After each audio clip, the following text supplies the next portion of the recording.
All right, let's talk about a really radical idea today. One that might just flip everything you've ever been taught about money right on its head. We're diving into the core message from Bill Perkins' incredible book, Die with Zero. And trust me, this could seriously change how you think about your life and your bank account. You remember this story from when you were a kid, right? We all do. The super responsible ant works its tail off saving up, while the lazy grasshopper just goofs around. The moral always seems so obvious. Work hard, save for a rainy day, and you'll be fine. I mean, that's pretty much the foundation of all financial advice. But hold on a second. Here's the question that completely turns that fable inside out. Yeah, we all focus on the grasshopper's bad ending, but what about the ant? If all it ever does is work and store and save, when does it actually get to enjoy any of it? And that question right there is the key to unlocking a much, much richer life. And that question about the ant, it really gets to the heart of this huge conflict that so many of us feel. It's what we can call the saver's dilemma.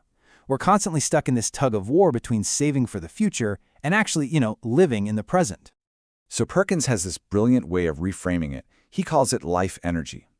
See, money isn't just paper or numbers on a screen. It represents the hours of your one precious life that you traded to get it.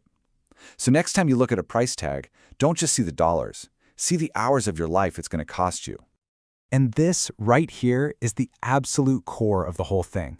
The goal isn't to die with the biggest pile of cash in the bank. The goal is to maximize your life fulfillment, to have the richest, most amazing experiences you possibly can. It's about optimizing your life, not just your investment portfolio. Okay, so if the goal is to have a rich life, not just a rich bank account, how do we actually do that? Well, the first big principle is one of the most powerful ideas in the book, and it's all about investing in what's called your memory dividend. This totally changes how you think about spending. I mean, think about it. A new car starts losing value the second you drive it off the lot. But an experience? Man, that's an investment that pays you back for the rest of your life. Every time you smile remembering a great trip or a special day, you're cashing in a memory dividend. And these dividends, they compound over time, making you richer in a way money never could. Perkins tells this awesome story about his friend Jason. So back in his early 20s, making only about $18,000 a year, Jason did something that sounded completely insane. He borrowed 10 grand from a loan shark to go backpacking through Europe. Everyone told him he was out of his mind, but he went for it anyway.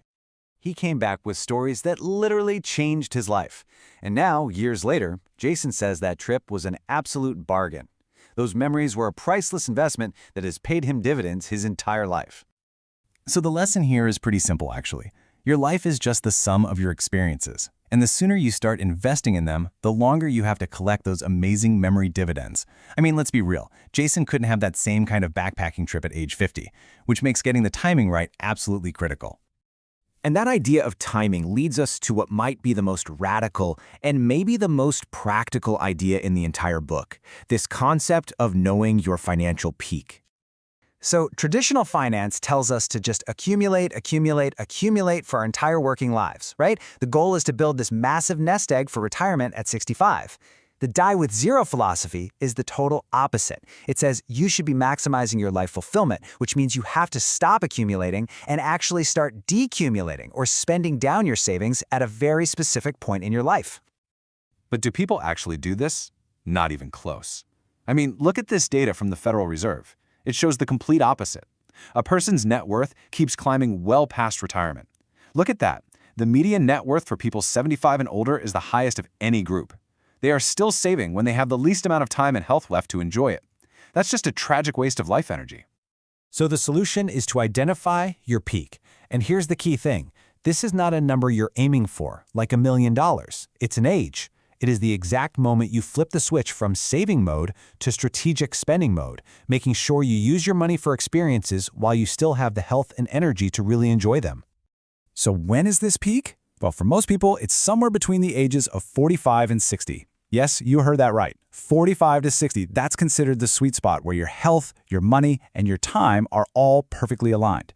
If you wait any longer, you're just risking having money you can no longer fully use because your health starts to decline.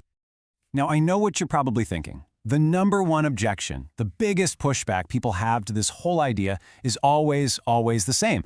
It's the reason so many of us keep saving long past our peak. What about the kids, right? Isn't it kind of selfish to just spend all your money on yourself? Shouldn't you be focused on leaving a big inheritance for your children or for the causes you care about? Well, Perkins argues that waiting until you die is actually the least effective way to help your kids. The data shows that the peak age for someone to get an inheritance is around 60 years old.